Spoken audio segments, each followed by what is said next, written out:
So, has everyone recovered from Rhinebeck? And if you didn't get to go to Rhinebeck, have you recovered from being jealous about the people who got to go to Rhinebeck? I did not get to go to Rhinebeck, but I got to go to Rhinebeck West, and we'll talk about that in a minute. Got a lot to cover, so let's do it.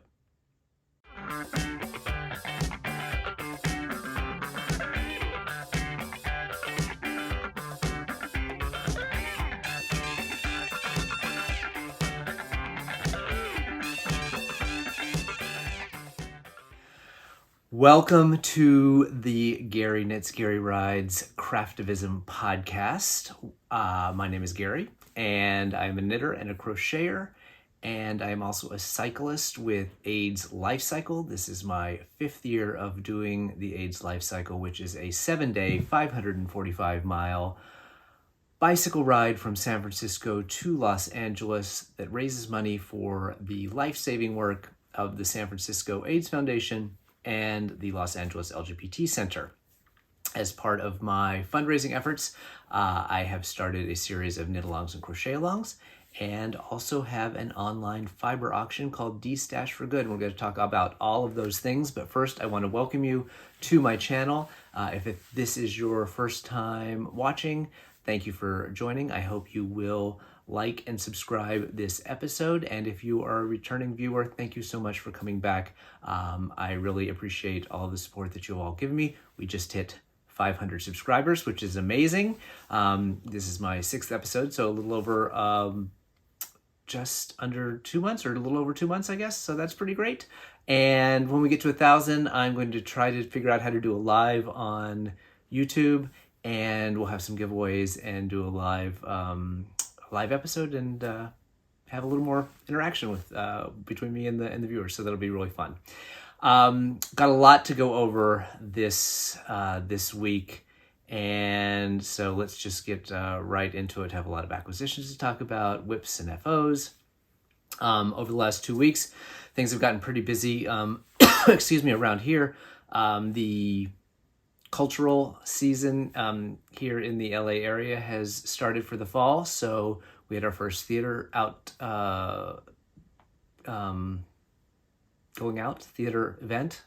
Losing my words here, but at the Center Theater Group, which is where we do most of our theater at the Amundsen, we saw the production of Oklahoma, which was on Broadway a couple of years ago. It's the Daniel Fish production. If you are a theater person, if you didn't see it, you probably read about it. It is a more stripped down take on Oklahoma, not the cheery Shirley Jones Technicolor version that you may have seen as a kid in the movies. This is more stripped down. Same book and music and everything, but just sort of takes a darker turn to it. I saw it in the Round in New York, which is how they produced it, Circle in the Square. It was a much more intimate theater. I don't think it translated as well to a giant house with a proscenium stage, but it was still enjoyable. And my husband had not seen it before. I'd never seen the show at all before, so this was his first experience, and I think he was a little taken aback by it, but it was fun. We also got to go to the first of what I call our senior citizen concerts at the LA Phil this past week. They're the early morning, or not early morning, it's like 11 o'clock in the morning shows, and it's largely senior citizens and school kids, and then we're there somewhere in the middle. But it was a great performance. The violinist, Ann Akiko Meyer, was a soloist for a new piece by a Mexican composer, which was absolutely fantastic. They were recording it that day that we were there, so hopefully they'll be able to release that soon. So if you're a classical music person, the piece is called Fandango. It's a concerto that he wrote specifically for her. Marquez is the name of the composer. So that was fun. And we have a new addition to the household temporarily. My folks are traveling for 2 weeks, and so we are dog sitting their dog, Toby, who was in here with me a minute ago, but I had to put him out because he was just being too whiny. He is a senior citizen dog. He's 14 years old. And between him and our two dogs, it's like Noah's Ark around here. So it's been a little crazy with the dogs. But the big thing that I did this past couple of weeks, this last weekend, in fact, during the Rhinebeck weekend, is Rhinebeck West. So my local yarn store, Knitting Tree LA, which is run by the amazing Annette, every year, I think up until the pandemic, did an event during the Rhinebeck weekend, which is a little mini fiber festival at the shop and in the parking lot of the shop, called Rhinebeck West. I don't think it went on the last couple of years because of the pandemic, but she brought it back this year. It was supposed to be some of the stuff outside, but because it was a very rare rainy day here in Southern California, she moved it all inside. So it was very cozy with all of the vendors. So it's a great event. I'm going to go through acquisitions that I got there a little bit later when I go through acquisitions from other places. But it's a really fun event. So it's vendors like you would see at most Fiberfest. There's also contests. So she does a fastest knitter contest, fastest crocheter contest. There is a knitter's obstacle course where you have a little pouch with your knitting in it, and you have to knit while you weave through objects and kick things into a bucket and all these sorts of things. And then there is also a contest, which I didn't see, and I didn't see it online, which is from roving to rag, basically. And what it is someone takes roving, spins it into yarn, and then I think someone knits that yarn into a washcloth or a swatch of some sort. So it's a really fun event, and took a little bit of that's not really FOMO, I guess, if you weren't there, but whatever it is you feel when you aren't able to go to an event. I'm sure there's a German word for it, that a lot of us were feeling who weren't able to make the trip to Rhinebeck this year. So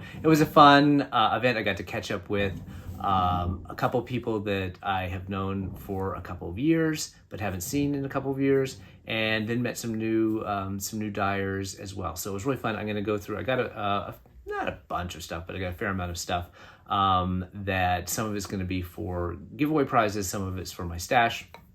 So I'll walk through that in just a little bit when we get to the acquisition section. So that was really the highlight of the past couple of weeks, but it's been generally pretty jam-packed.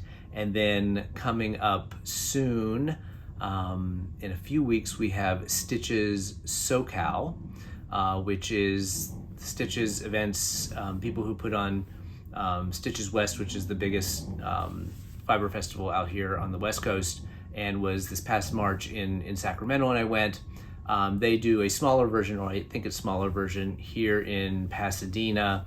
I want to say it's like the second weekend in November. I'll put the dates in the show notes, along with everything else. Anything I mentioned on the episode, vendors and patterns and anything like that will be linked below in the show notes, so check that out. But I will be planning to go to Stitches SoCal, barring any sort of unforeseen circumstances. I haven't quite decided what day I'm going. I'm not taking any classes. I took a couple classes at Stitches West, but I went through the list and there just wasn't anything that jumped out at me. Given my huge queue of knit-along, crochet-along projects, it didn't really seem to make sense to, try to take a class and then feel like I needed to work on a project from that class. So I'm not doing any classes, but I do want to go check out the marketplace. And then they are doing a BIPOC and LGBTQ meetups. I think the LGBTQ meetup is on Sunday, so I definitely want to try to make it to that. So maybe just a Sunday thing. Pasadena is a bit of a hike from here, and I don't want to get a hotel, so I may just make one night of it, or one day of it. But we'll see how that is. In an episode when we get a little closer, I'll let folks know when I'm going to be there. So if anyone is in the area and we want to try to do some sort of meetup of our own, that would be really fun. So that's coming up, and that is basically all that has been going on the last couple of weeks. So just wanted to give an update on the knit along and the crochet along that I'm running. So I run a series of crochet alongs and knit alongs called the End AIDS Knit Along and Crochet Along. We do 4 of those a year. We are in the first one, so it kicked off in September, and we'll run through November 12th. We are just over the halfway point. We had last week did the halfway giveaways, and so 3 winners from at the halfway point were able to shop what I call the booty stash, which is the yarn collection that I've amassed for giveaway prizes. Some of it has come from donations, and some of it I've picked up along the way. And so I spread it all out on the bedspread and took pictures of it, and the folks who won were able to pick the skein of yarn from all of those. So those are going out in the mail this week. I hoped to do it today, but didn't make it to the post office. So those will go out in the next couple of days on to the people who were the winners. So congratulations. We're having a lot of fun. So the knitting pattern is by Fatima Hines, aka Disturbing the Fleece, on Instagram. It's called the It's Winter Somewhere hat and cowl set. It's a beautiful cabled cowl and hat in DK weight yarn, so it works up really quickly. A lot of people have already finished both the hat and the cowl, and it looks like a lot more are going to finish those. Some of them are using the yarn kits that Ross from Twisted Ambitions yarn put together. He had 3 colorways that were fabulous. I did mine in the orange color, which is Sedona, and I'm finished with the hat, but I have barely made a dent in the cowl because I've been working on other things, which we're going to show you in here in a minute. And then on the crochet side, we are working on a wrap throw giant scarf called the Sweet Shadow Wrap by Leanne Parenti. Kits were available from Ava at Seismic Yarn for that project. It's part of a collection called the Sun and Fog collection that came out I think on September 11th, September 12th, that has 9 or 10 patterns in it that's put together, I think twice a year they put together that, of Northern California designers. Some really beautiful patterns in there. So some folks are working on that. Some people were participating in what I call the Wildcard Division, where they can knit on whatever they like, but bought one of those other patterns to help support the fundraising of the for my AIDS Lifecycle, which is the point, or one of the points, of the Knitalongs and Crochet Alongs. So we are moving ahead, full steam ahead to November 12th, when that will wrap up. There are 3 more rounds of giveaways that will happen at the very end of the Knitalong, and then we're going to take a break for the holidays because I know everyone gets kind of crazy at the holidays. And then we will kick off the new year with our winter Knitalong and Crochet Along. So we have a couple of really fun projects that I will talk more about in the coming months. So look out in probably late November into early December, a series of interviews or conversations, I would say, with the designers and the dyers who are going to be participating, that will talk about the patterns. We'll show the kits that are going to be available for those, so that people have a chance to pre-order those ahead of cast on date, which will be January 1st. All the Knitalongs and Crochet Alongs always run for 2 months to try to keep it a little less intense and give people a chance to work at their own pace and hopefully finish. Although we reward participation more than we reward completion, so that most of the giveaways that happen throughout the events are for whips, not for FOs. The other fundraising piece of my AIDS Lifecycle fundraising this year is a new program or event called D-Stash for Good. It is an online fiber auction. It's all run on Instagram. It's a separate account, so D-Stash for Good. I'll put it up on the screen below. And I am going to open up submissions for the second auction. We had our first one back in August, September. The second one is going to run the first week and a half of November, but I'm going to open up for submissions on October 24th. If you go to the D-Stash for Good Instagram page, and there'll be a link below, there's an FAQ that explains how the whole process works. Essentially, you fill out a form, post a picture, and then I collect all of those, upload them onto to Instagram, and then when the auction opens, people are able to bid in the comments. There are a few rules and things involved I won't get into here, but the main one is at least 50% of the proceeds of whatever your auction is are donated to AIDS Lifecycle. So you can keep up to 50% of whatever you're selling, and all I ask is that 50%, at least 50% of it goes to AIDS Lifecycle. So we had a huge success with the first one. I'm not going to limit the number of submissions this time. I think if it starts to get really crazy, because I know there's a lot of people who have already said, oh, I'm taking pictures of all my yarn, and I missed out the first one, so I really want to get involved in this one. If it starts to get really big, I may have to cut it, because it does take some time to take those submissions and then get them reposted to Instagram, and I have a pretty tight window between when the submissions are going to close. So they're going to run, I wrote it down here, from the 30th, from the 24th. So I'll open them early in the morning on the 24th, and submissions will run through the 30th at noon Pacific time. So then that gives me a day and a half or so to get everything listed before the auction kicks off, which I think will be on the afternoon of the 1st. So one interesting twist, and I'd love to hear people's thoughts on this in the comments. I've had a couple of people ask, so far the auction has only been fiber, so just yarn. Nobody put any like fiber up there, but that would be perfectly fine. It has to be new. It has to be unwound with the ball bands and all the information on it.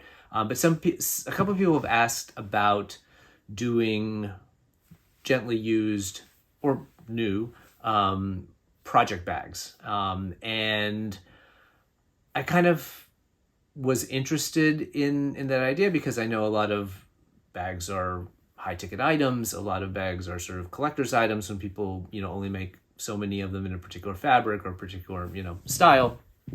My concern was everyone's definition of gently used could be a little bit different. And unlike eBay, I have no real mechanism for conflict resolution between buyers and sellers, because the way the auction work is the buyers and sellers do all the transactions directly. I stay out of it.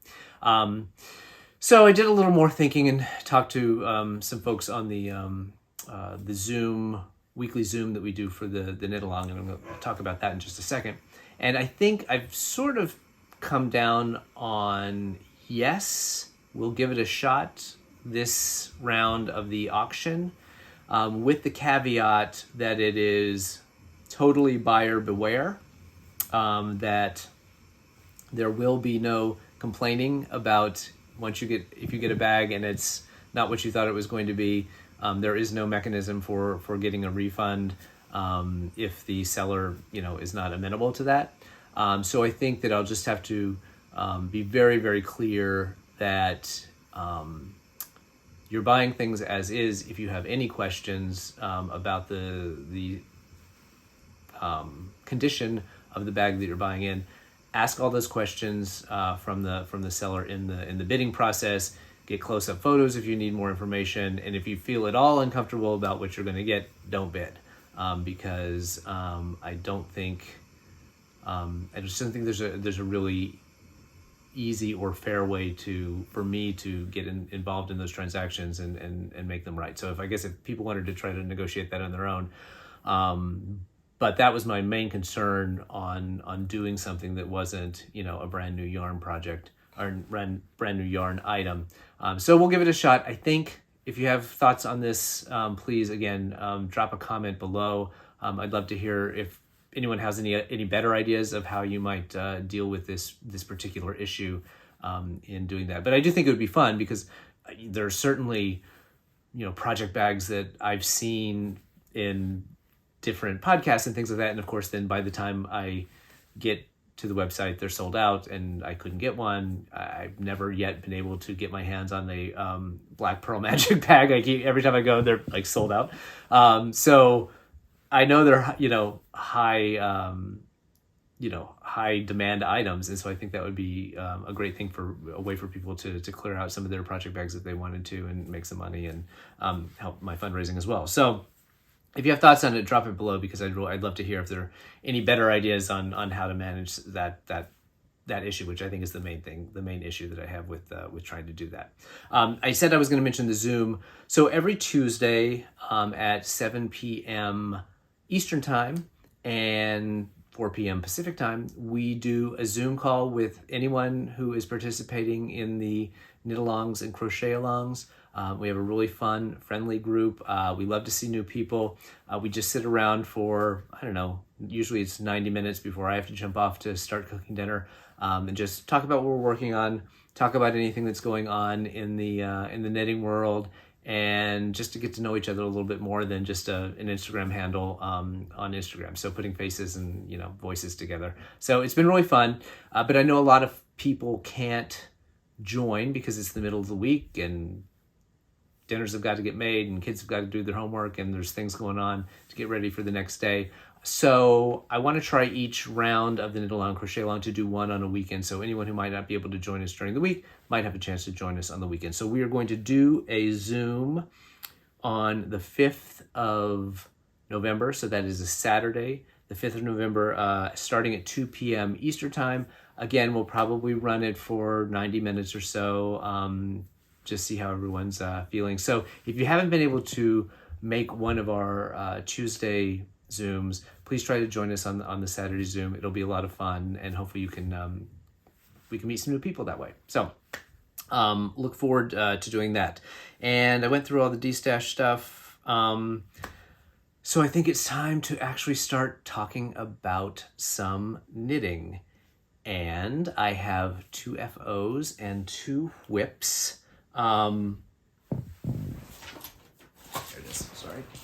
So, my first FO ties into the Knitalongs and Crochet-alongs because y'all, I guess I'm gonna call this an AFO. I was scrambling. If you saw my Instagram posts today, which is I'm filming on a Wednesday, I was scrambling to get this finished in order to show it on this episode. But what I did not do is weave in any of my ends. So it is all completed. It is all seamed up, but the ends are not woven in. So it is an AFO, an almost finished object. But this is my Sweet Shadow Wrap by Leanne Parenti. Let me see, get it over here. So it starts, and this is, I did it in the official AIDS Lifecycle kit that Ava from Seismic Yarn put together. So I will walk through the colorways.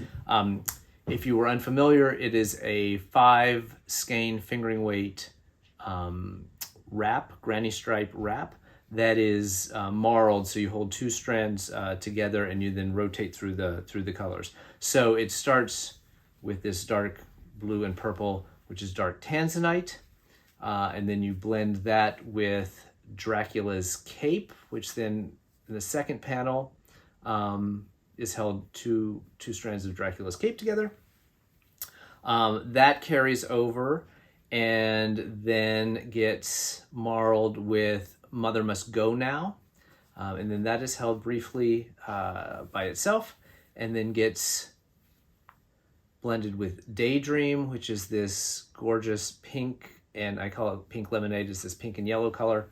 And then that carries over in the final, at the top of the final, or no, second to last panel, and then gets blended in with this yellow, which is citrine, which then in the final panel is held by itself. So it is knit, it is crocheted in panels as written, and then they are seamed together. Now, did I hold up the... No, I held up the right side.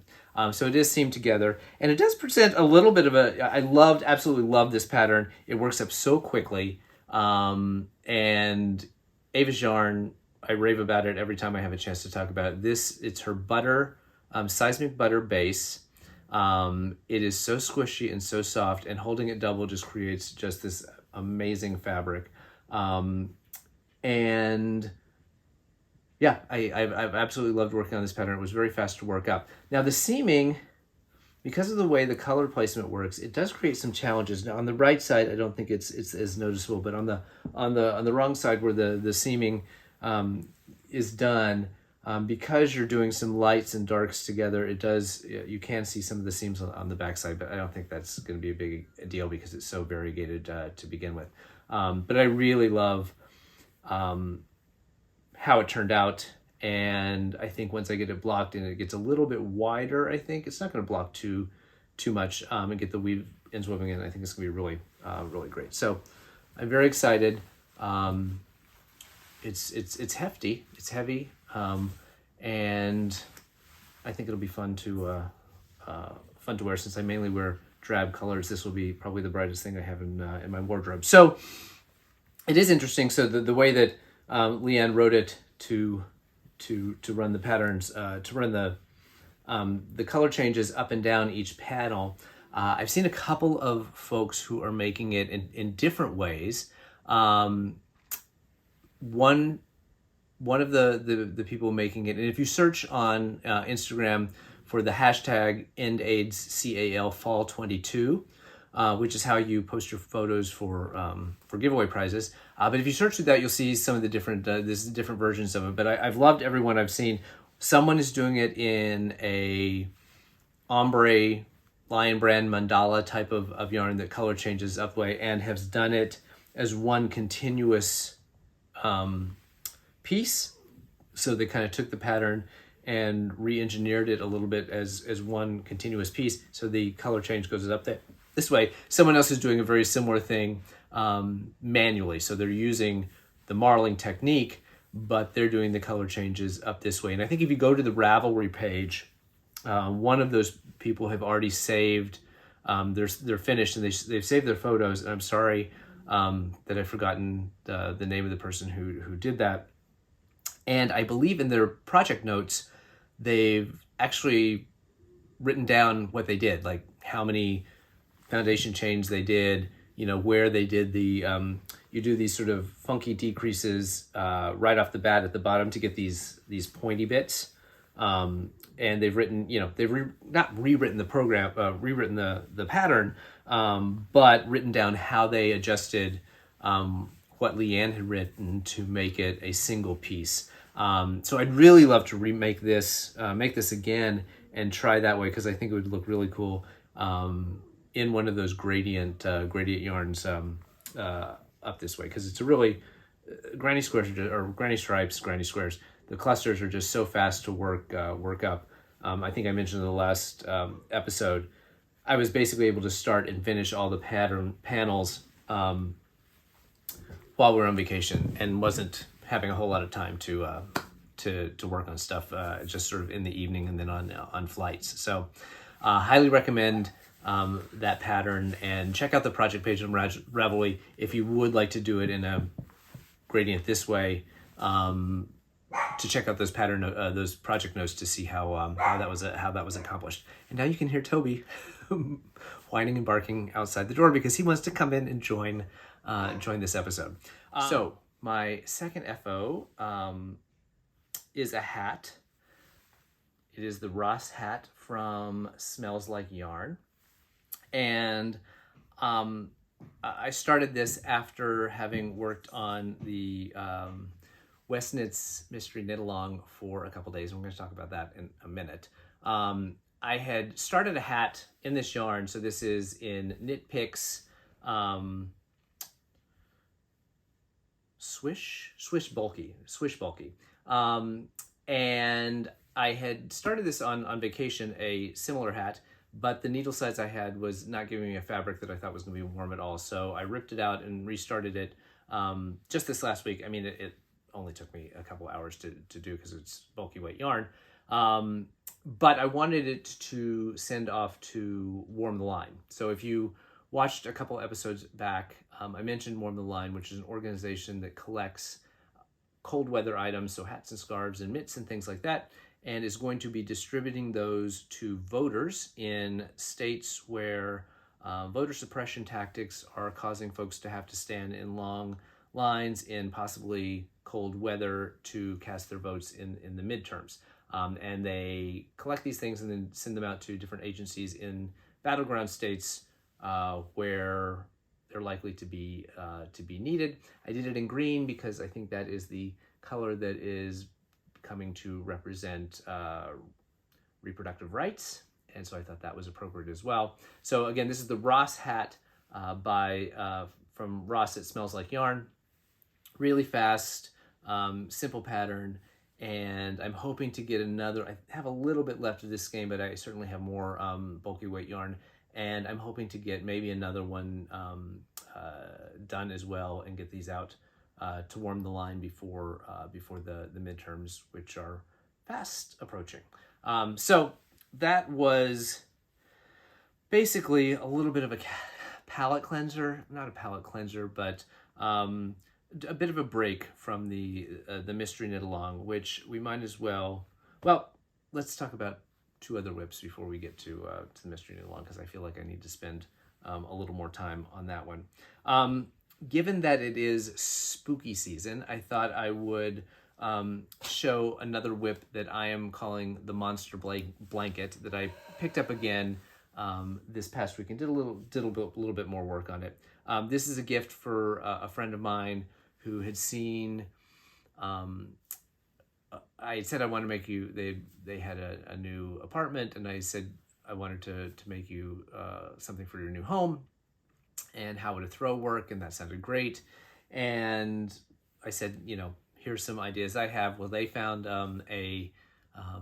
someone on Instagram who had made and sold blankets, and found one that they liked and said, could you do this? And it looked pretty straightforward. I actually reached out to the guy to say, was this a pattern? And he said, oh no, it's just a scrappy blanket that I made during the pandemic when I couldn't get yarn anywhere else. So just by looking at it, I tried to sort of eyeball kind of the general idea. I've tweaked it a little bit and made it my own. But it is this giant. The thing that I did not do properly was calculate how big it was going to get, but that's okay. It's only going to be more cozy. Let me not rip the needle out. Okay. So it is in wool of the Andes, bulky, or worsted. Sorry. Wool of the Andes worsted, held double. And so again, this is a fade kind of marl situation that starts out with this black and white border and then goes into red and orange and sort of all the colors of the rainbow. I'm currently at purple. I was in blue when last I showed this, I think on an Instagram live once. And so I've made a little bit more progress on it. It is going to go from purple into a center panel that's going to be brown and cream, and then it's going to reverse its way back to, through all these colors, back to the black and white edging. So it is probably going to be 6 feet square. I think based on, if we're about the halfway point, it's probably going to be at least that. So it is going to be gigantic, and but will be super cozy to cuddle up on the couch with. I'm hoping that once the knit along and crochet along is done, I can devote some real solid TV time, because that is straight TV knitting, and maybe get that cranked out before the new year is over, because it does work out pretty quickly because you're holding two pieces of worsted weight yarn together. But it's just a pattern of my kind of own design. There's nothing to it except switching out the yarn every so often. The other whip that I have made some progress on, which I'm very excited about, is my lacy shawl. So this is a crochet along, Tunisian crochet along that is being run by Steph Made That and Radical Threads magazine. And I believe it runs through early November. I have not been great about posting my updates to get entered into giveaways for the crochet along. You can see my stitch marker, my progress keeper, where I was last time. This is it's backwards, but it is was from when Jake at Ken Yarn had his Mean Girls set, and I can't remember who made the stitch markers, but there was a set, and when you ordered it, you could have your own monogram done either forward or backward. If you know the movie, you know what that's about, but I had mine done backwards because that just seemed to make sense. And anyway, so I've made a pretty good amount of progress since last we spoke. This is getting faster. I said before that the Tunisian crochet, this is my first real project, and it is pretty slow going. I will say the pace has picked up a little bit. I only have found one gigantic error that I made that I don't necessarily need to show you, but you probably could see it if you looked closely. But again, it starts out as at a solid corner, goes through a striping section, and then you have this big mesh section which takes the bulk of a skein of fingering weight yarn.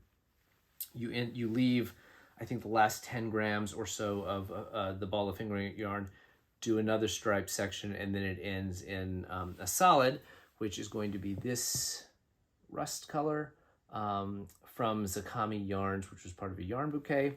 So I think it's gonna be great. Very Hudson Valley colors that I saw from Rhinebeck this weekend. Very autumnal.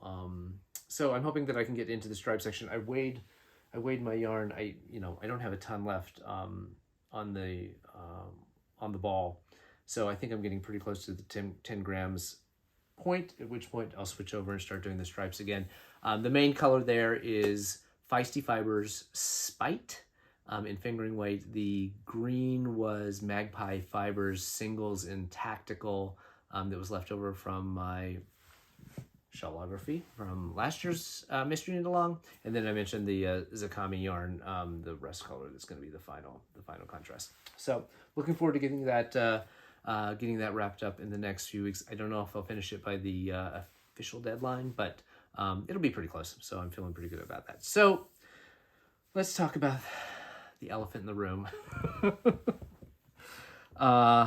The Stephen West Mystery Knit-Along Twists and Turns. I know many of you are participating in it. I do not feel like this is requiring any sort of spoiler alert, because if you are as far behind as I am and still have not seen anyone's spoilers, I'm sorry, but I'm just not going to worry too much about it. But if avert your eyes if you haven't seen it. So I am just barely at the halfway point of clue number 1.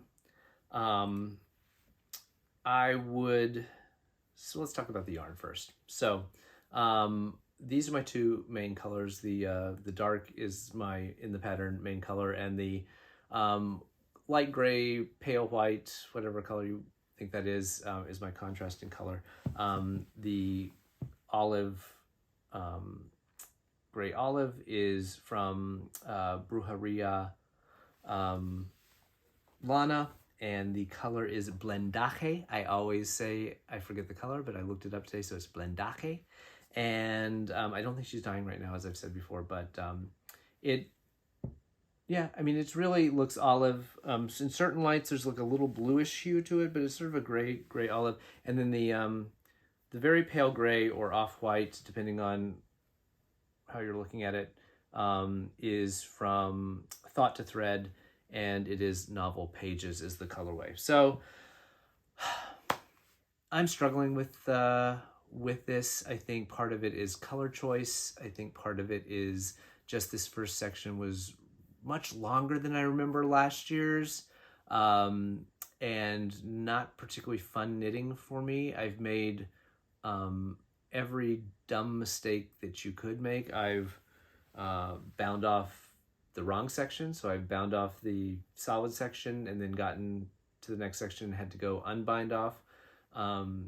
The other day I was knitting in one of the double decrease sections and realized that in the one prior I hadn't done the double decrease, or something was messed up, and so I was going to have to go back through the little loopy section, but forgot which row I was on. I thought I was on the I just cast on, and if you're not making the pattern, this won't make any sense, but I thought I was on the I had just cast on section for this, and so I just ripped my needle out, and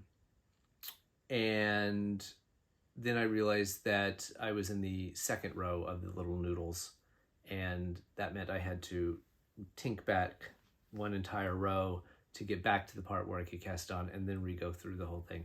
So I made every stupid mistake you can make, but despite, regardless of that, it's just not like not loving the section in terms of my color choices or the process. I am going to continue and finish.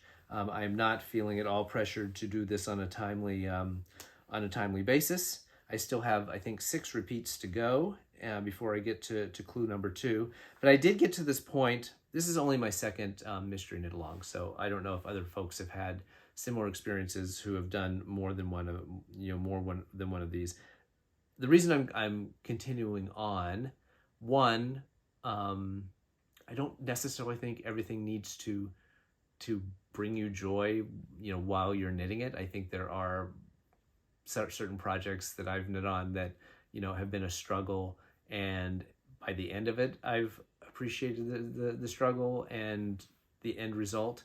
But regardless, I've learned things along the way, and so that's kind of how I'm looking at this right now. Is I know I'm going to learn some new technique or some new construction, something that is going to make it worthwhile. There'll be value to that at some point in the process. I also remember that last year, when after clue number 1, I was really not loving shawlography, and it ended up being one of my favorite things I've ever worked on. And I kind of that was for a different reason. That was because of again, the color that was predominating in that first section was my kind of least favorite of the ones I had picked, and so I was questioning the color order that I'd chosen. This section 1 kind of is feeling to me a little bit like the final section of shawlography, these vertical garter bands that just seemed to go on and on and on forever. That's what this is feeling like. It just feels like never ending. And I was kind of going into it thinking clue 1 was going to be kind of like last year, which I feel like I whipped through, and this one is just taking me forever. Anyway, gonna continue. I thought about maybe not continuing, and then I was like, clue 2 came out, and I was like, do I look ahead? Do I not look ahead? But then I looked ahead, and the first couple of ones that I saw very early on, these people who can finish the clue the next day, I really did not like what I was seeing. And so then I was like, oof, do I really want to go forward? But the more of them that have come out, I've seen that I've liked them better. I won't say I love them, but I have seen some that I think look really nice. And it really comes down to color choices. So I think that, when I had limited selection because I only was going to work from stash on the colors, and so the number of double skeins that I had was very limited. But I will say, even though Stephen guided you to do sort of high contrast, the ones that I'm loving the most that I'm seeing on Instagram are people who did not follow that advice and did a little bit more similar tones or variations of the same color. And so I think that part of my problem is of my own doing, because it's my color choices. And so that maybe that changes down, clue 3 maybe completely changes how I feel about that, and we'll just see when we get there. But I have not loved knitting it so far. I'm not going to spoil clue number 2 for folks, but you do, if you haven't seen it, you do get to use your accent color in a couple of different places. And because I'm sort of meh on the technical knitting of it, I think I'm going to maybe mix things up and play around with what's going on with the contrast color. So if you recall, this is my contrast color. It is from Les Garçons. It is from His Dark Materials club from last year or the year before. It is Lyra's Jordan is the color, so it's a very dark red that goes into a very, very dark burgundy. And while I was on vacation, I, without having a sample of the yarn, tried to find some mohairs that I thought would work with it. And I got one that was a little too purple, and I got one that was a little too orange.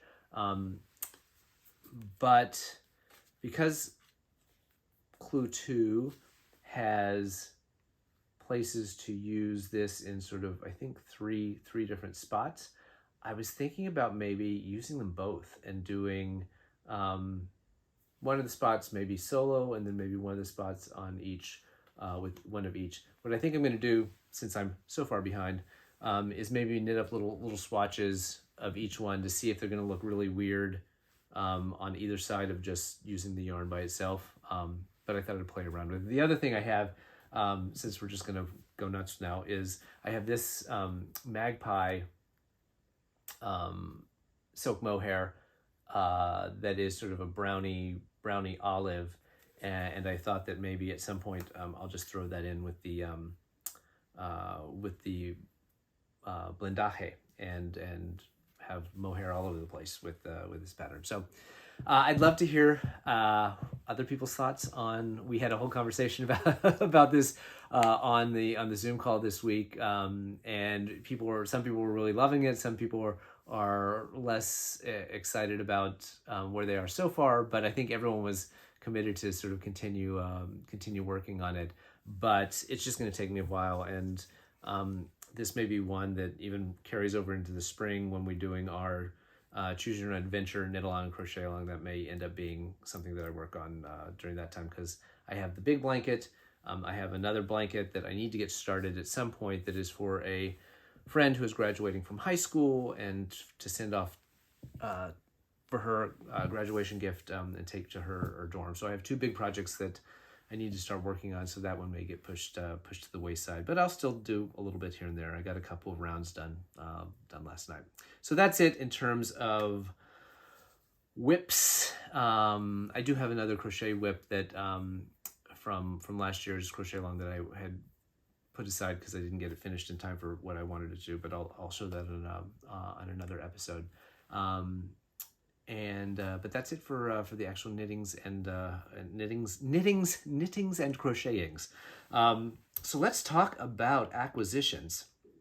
I mentioned that it is spooky season, and one of the things I'm not a huge. I mean, we don't have trick-or-treaters ever come by, and we used to live in a place that the whole block went crazy, and it was a big party for everyone. But here it's just very sleepy, and nobody seems to do anything. So not anything going on personally for us. But I was able to get in the spirit a little bit by what arrived last week was my Treehouse Knits Very Beetlejuice Halloween Countdown Calendar.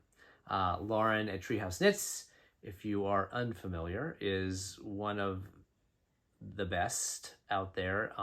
Indy Dyer, her Coco collection is legendary in this household. Her Stranger Things collection, which is coming, she's dyeing it right now and it's going to be delivered later on, is something I've been really looking forward to. So I always love what she's doing. I don't always get everything that she does, but I couldn't pass up a little holiday countdown thing. So she does a great job always with packaging and putting everything together. So included in the kit, in addition to, so it started today, and I have saved the first two to open. So this will be not spoiling anything for anyone on when this comes out on Friday. But there are 12 little boxes, and then there's one full skein of yarn all wrapped up for daily unboxing. There was a project keeper from Charmdology. I'm not sure exactly. My knowledge of the movie may be somewhat lacking. I can't identify exactly what the thing is, but it could just be a funky design. So that's from Charmdology. There was a really delicious smelling candle from Wicks and Sticks, sorry. That is Beetlejuice. A little candle. I thought it had the flavor on it, but it smells delicious. And then finally, Tamika from Broke and Crafty put together this really pretty drawstring bag. I've bought several of her bags for giveaway prizes. She's great. Her fabrics are always fantastic. And this is cool. It's not super Halloween-y, which I like. It's just kind of dark and moody. So it's not going to tie you to jack-o'-lanterns and things like that. So what I thought I would do is unwrap the two boxes live. So the first one is Beetlejuice, and the second one I'll just do up front is called A Little Gasoline Blowtorch, No Problem.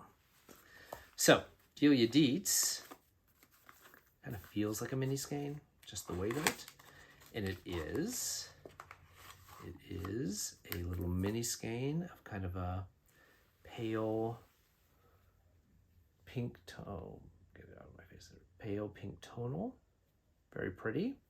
Kind of reminds me a little bit, if you are a Treehouse Knits fan, of the Coco's Bows color from the Coco collection. And then the Little Gasoline Blowtorch No Problem package is, oh, it's also a mini skein. For some reason I thought it wasn't. Oh, very pretty. So actually, I wonder, so there's a pattern. I'll show it to you first and then explain. So this is the two together. This one is a little more, I don't want to say fleshy colored, but off-white leaning to pink, with some dark teals and things that lean speckles that are a little more rust colored. It's very pretty. There's a pattern that perfectly knotted, put together. I'm reading the backstory because it's printed on the back of this. There's a pattern that was available for download on Ravelry from Perfectly Knotted that came with the coupon code came with the thing that's designed for the set. So looks like we could be heading into some sort of fade territory. So I will be enjoying opening those over the next couple weeks, 10 days. So that was the first acquisition. I was going to go through things that have come in for giveaway prizes. I meant to do that first, but I got so excited about about Beetlejuice Halloween. So let's sort of go back. And as I mentioned up front, for giveaway prizes, they kind of come in two buckets. One I call Heart Mail, which are donations that dyers and makers and whatever have reached out to me and said they would like to donate things for prizes for the giveaways. So we don't have any of those this week because I got most of that stuff in early for this first round of the Knitalong Crochet Along. If you are a dyer, a maker, stitch markers, bags, whatever, and you'd like to help out and provide giveaway prizes, that would be fantastic. I'm also always happy to talk to dyers and designers about participating in a round of the Knitalong Crochet Along. We're already starting, if you can believe it, to talk about season 3. I'll mention something there in a minute. And yeah, so it's already going. So if you're a designer or a dyer and would like to get involved, please reach out to me. But anyway, some things did come on. So that's Heart Mail, or donations. The other thing is Booty Stash Enhancement, which are things that I pick up from makers that I love or things that I think would be great prizes, and just put them in the treasure chest and then dig into them as things come up. So a couple of things that I got that came in this week. First of all, a book called The Art of Knitting Hats by Courtney Flint. I did get a copy, so this counts. I got a copy of this for myself as well, but I also got a copy to give away. And lots of really fun, mainly looks like stranded colorwork types of hats. And she rates them by easy, medium, difficult. So I think if you weren't, which I am not, super proficient at stranded colorwork, there's some great projects in here that would be a good intro to that. So that'll go in the box. I'm not sure when it'll come out as a giveaway prize, but sometime this year it will be in the prize pack. And then I got 3 copies or 3 sets. So this will be in one whole round of prizes for both knitters and crocheters. And I guess if there's, I know when it'll happen. When there are 3 categories. This is Patty Lyon's knitting bag of tricks. And she was selling it. So she was selling it on her website So they are signed copies, and they then came with a pin and a bag. There were several different versions of the bag, but I chose all of them to have the Virginia Woolf quote that says, "Knitting is the saving of life." And then on the back it says, Patty Lyons Knitting Bag of Tricks. Called a notions pouch. It is a pretty big notions pouch. I think you could also probably get a pair of socks in there if you really wanted to. So I have 3 sets of these, and in those will probably go in the winter knit along and crochet along. So 3 lucky people will get that. I got a copy of that for myself. I almost went down a rabbit hole because I started flipping through it and was so engaged with like all these little tricks that I had never even thought of, that I almost like got sucked into sitting here for 2 hours reading it when I needed to be vacuuming or something like that. So I think is going to be a great price. If folks are Patty Lyons fans, you probably know some of these things already, but okay, so those were all of the giveaway-oriented acquisitions. So we can talk about Rhinebeck West, and what I picked up and who I spoke to at Rhinebeck West. So as I mentioned, Rhinebeck West happens Rhinebeck weekend, but out here on the West Coast, it is a mini fiber fest that my local yarn store, Knitting Tree LA, runs, and lots of fun events, but there are also probably 8 to 10 vendors, from dyers to fiber dyers to notions makers to actually people who make their own crochet projects. And so I ran into some people that I do know and haven't seen in a while, and then some people that were new dyers and makers to me, and picked up a bunch of stuff, some of which is for giveaways, some of it is for my own personal consumption. So the first person I chatted with was someone I met before, and I met at Stitches West, but we've been following each other on Instagram for a while, but it was just great to see her, and that is Claudia from Crochet Luna. And she is primarily, I would say, well, she has her own podcast, Crochet Luna Podcast, so go check that out. But she is mainly known for her pins, and so she has all of these very funny little pins that that have different little sayings that are fiber related. But these I had not seen before, and these are these little acrylic pins. And so I got one that says Sweater Project, one that says Sock Project, and one that says Hat Project. And those, along with these, which I thought were adorable, pencils that say, there you go, that say, I belong to a knitter. I have one that says, I belong to a crocheter. So all of those, I just thought they were adorable, and so they're going to get thrown into prize packs at some point along the way. But she is super sweet, Claudia at Crochet Luna. She's from down south here in California, and so hopefully we'll get to bump into each other at events along the way. Then I got to meet a new dyer to me, Celeste from Sweet Nesting. There we go. And she had this skein of yarn. My sister is obsessed with pink. And so I thought that maybe at some point I could work this. I have some, I think it's some Jake Ken yarn in a fuchsia color, and maybe work this in as an accent color in some sort of a shawl situation. It's fingering weight, 80-20.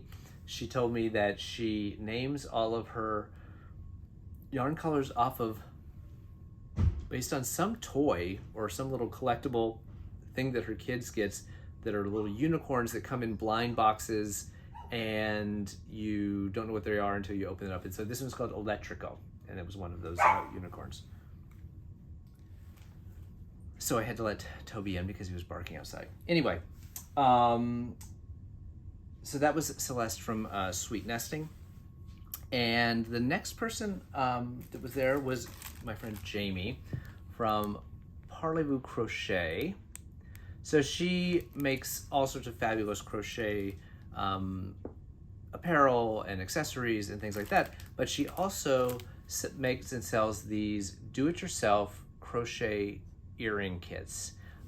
Each one comes with 4 hoops in there, some floss, a teeny tiny crochet hook, and then instructions for the pattern. I bought a set of these a couple years ago when I first met her, and I've yet to make them. I was didn't feel like my crochet skills were up to snuff enough to do these teeny tiny little things. But now, 2 years later, I feel like I'm getting there, and probably sometime in the next year I'll give it a shot. But I bought another set that I'm going to put in one of the Crochet Along giveaways.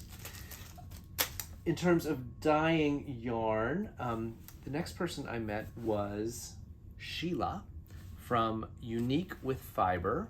There's her label.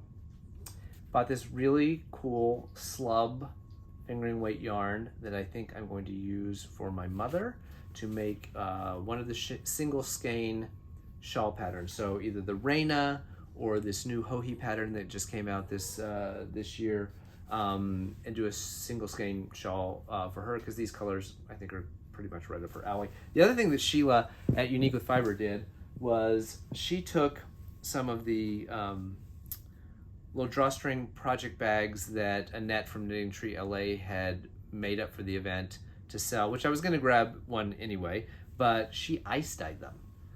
And so I got this really cool ice dyed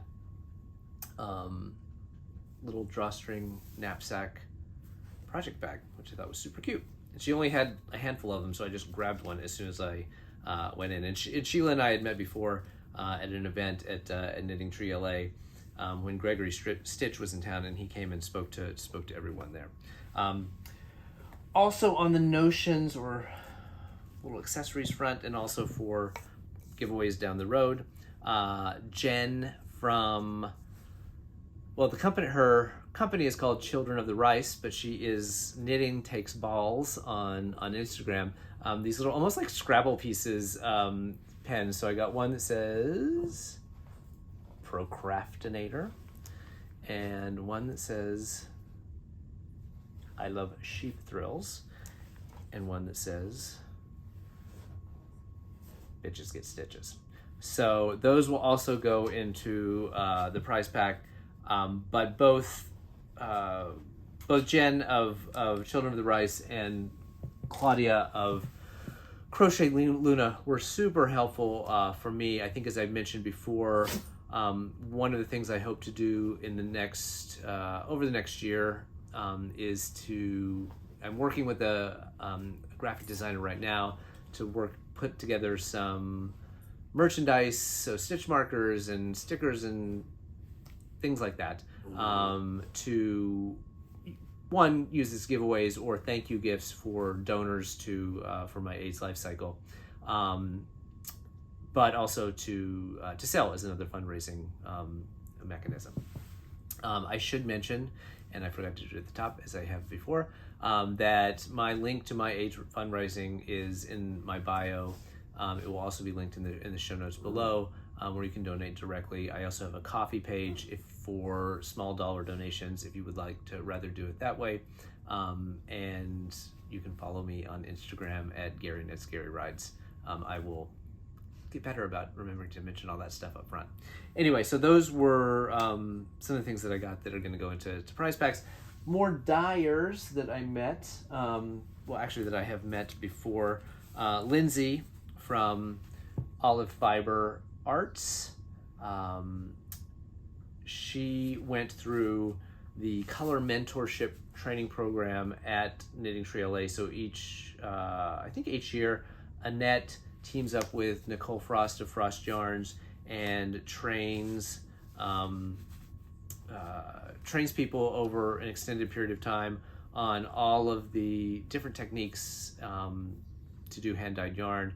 And then they do a trunk show at the end of the class. That's where I met Lindsay a couple years ago, and I've gotten several skeins of her yarn, but she had this one of a kind that I thought would work, you know, really well for something for my sister maybe, because she loves pink, but I just thought it was really pretty, so I just grabbed that. She has a color that I keep getting gravitated to called 50 Shades of Earl Grey, and every time I see it I'm like, oh, I should grab that, it's so pretty, and then I get home and I realize that I already have 3 or 4 skeins of it already, and have to finally get to put it into a project.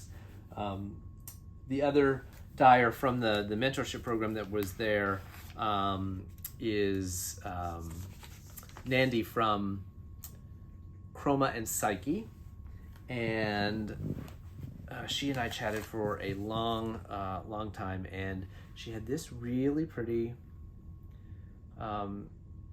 Surrey alpaca and silk called the Blacker the Berry, and lace weight, either mohair silk or Surrey alpaca silk, is something that I don't have a ton of in my stash, so I didn't feel like I was doing anything too detrimental by adding this. I think it'll look great with either gray or a purple or even a pale blue, because there's some pale blue in there. And the other color that I picked up from her, and this is in a non-superwash, which is so soft, is called Honey Bear.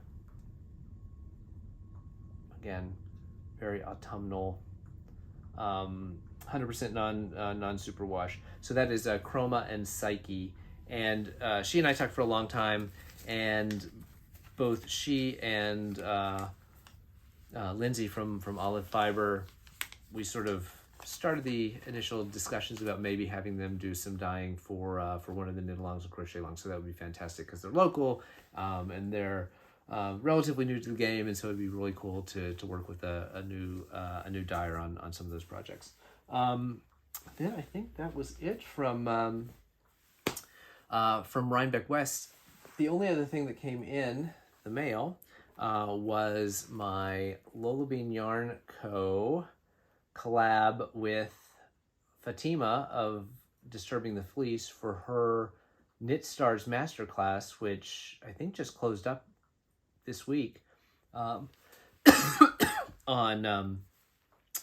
cabling. So I can't wait to watch that. And this is the kit that they put together for the project, that I think it's a choose your own adventure cable hat kind of program, that she's going to be teaching different kinds of cabling for. And this is on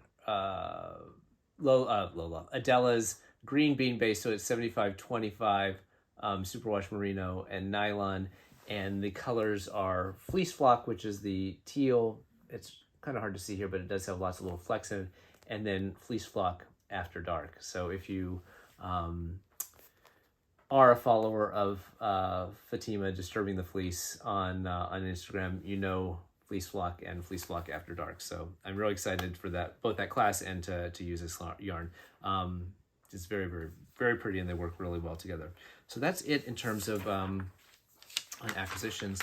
And I'm sorry we've gone a little bit longer than I usually like to, but I do want to get into some Craftivism ideas that I had. The first one I wanted to throw out there, and I was going to talk about this earlier, but I would mention it now because it really is more of a Craftivism idea.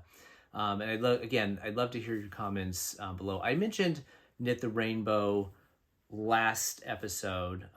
Knit the Rainbow collects and distributes cold weather gear, hats and scarves, and mitts and socks for LGBTQIA+ homeless youth, operating right now in New York and Chicago. Adela at Lola Bean Yarn Company is doing a fundraiser for them this year, so you can go donate directly there. And I'll just go ahead and mention that they are also doing an event, Knit the Rainbow, later in November. I think it's on the 17th. It's their Pearl Awards. It's a free virtual event where they're going to be honoring people in the community, but it's a free ticket. You get a raffle. There's going to be a virtual auction and giveaways and things like that. So it should be a fun event. But the thought I had was whether or not folks would be interested in doing one of the Knitalongs and Crochet Longs, specifically the kickoff for season 3. So that'd be September, October time period of season 3. find a designer or designers who would have mitts or hats or scarves or gloves or socks, any of the things that Knit the Rainbow needs. We all knit those patterns, find the dyer, just like in normal Knitalongs crochet longs. We all buy the pattern, buy the yarn, knit up those patterns, and then all donate those finished objects to Knit the Rainbow. So I thought that would be a really fun kind of double dip of this idea of craftivism. Obviously, if you love the pattern and you want to keep it for yourself, there's going to be no one's going to judge you for that. But with the sort of intent of it would be for all of us to be working on these projects at the same time, which is fun, and we have enjoyed that community, but then to all be sending those off to Knit the Rainbow so that they could distribute them to homeless youth. So let me know what you think. I thought it was a really fun idea, but I want to see if people think other people would be into it. And then if you are or know someone who is a designer who has those types of designs, the types of items that Knit the Rainbow needs, either point me in that direction or reach out to me, and I'd love to have that conversation. So that was just sort of a longer term craftivism thought that I had. Obviously, the first and foremost one is vote. Ballots are out. We got our ballots. The midterms are coming out. If you live in a state where you can vote by mail, get your ballot in and vote. Vote in all of your elections. Don't skip those local elections. They are critically important. School boards all over the country are under attack and trying to be taken over by right-wing extremists. So find out who's running, who the best people are, and please vote. On the more yarny side of things, I wanted to mention a couple of things. Passion Knits yarn. All these again will be in the show notes below. Has a colorway called Headaches. I believe that she is a sufferer of vestibular migraines, some sort of migraine that is sort of mysterious and doesn't have a lot of great treatment options. But she has a beautiful color, and I'll post a picture of it here, called Headaches. And 25% of all of the proceeds from the sale of that yarn are being donated to the American Migraine Foundation. So go check that out. It's a really pretty colorway, and you can do some good by helping to fund more research into to this problem, which doesn't seem to have a lot of great treatment options currently. The other similar type of opportunity I wanted to mention is my buddy Ross at Twisted Ambitions Yarns. Each month he is seeming to have a fundraiser with one of his colors, which is super generous. He obviously has been very generous to me. He made up the yarn kits for the Knitalong that we're currently working on. But this month his colorway is called Brave. I'll put a picture of it here as well. And $5 of each skein of Brave that he sells this month is going to be donated to the Breast Cancer Research Foundation. So he's running a sale right now. I think everything in the shop is 20% off because it's his birthday. But $5 of each skein of that yarn is going to be donated to breast cancer research. So go check that out as well. One last on the yarny side of things. Adventures in Yarn Craft, who is a dyer based in Birmingham, England, is disabled, uses a wheelchair, not 100% of the time, but while she's dyeing, while she's doing yarn shows and things like that, needs to be in her wheelchair for long periods of time. Someone stole her wheelchair, and it's not covered by the NHS, and it costs about £2,000 or £3,000 to replace it. She has a yarn dyeing business, and she is running a 10% off sale right now to try to raise some funds so that she can replace her wheelchair. So you can use the code NEWWHEELS at checkout to get 10% off. She's in the UK, so for the majority of you all who may be watching in the US, the shipping on yarn from the UK might be prohibitively expensive. even though it is a great cause. But I wanted to mention on her website, there is a really cute knit pumpkin PDF. You can hear Toby whining at me. Pumpkin PDF for a knit pumpkin pattern. It's only £1.50. And because it's a PDF, it'll be sent to you via email, so you don't have to pay, exorbitant shipping from across the Atlantic. And if everyone who is a subscriber and watches this video bought one copy of that pattern, we could basically almost cover her the cost of her new wheelchair. So I'm going to do it. I encourage all of you to grab that pattern. Obviously, grab some yarn if you follow. Her yarn is absolutely stunning. And if the shipping cost is not a problem for you, load up on yarn and help her out in that way. But for anyone who's concerned about the shipping cost, I just thought that this the pumpkin pattern, which is £1.50, is a great way to just help her, and it's not going to take that many of us buying that pattern to push her over the edge in terms of pushing over the top in terms of being able to fund that purchase. So, and thank you to Valerie who brought this to my attention and shared this story. Adventures in Yarncraft is her Instagram handle. Last thing I want to mention is Hats Not Hate. Many of you may know about the Hats Not Hate program. It is National Bullying Prevention Month, and so they're doing a big push to get the word out about their program, which is basically knitting blue hats that are then sent to schools as part of a anti-bullying education program, and then they ask everyone to wear the blue hats and take pictures of the blue hats and spread the word that way. So for those of you who have not known about that before, I would definitely go check out their Instagram presence. It's hats_not_hate, and see what their programs are. Their drop-off points all over the country for you to get their blue hats. Oh, and one more thing that I forgot to mention, my friend Jamie at Parlez-Vous Crochet, I put it down here.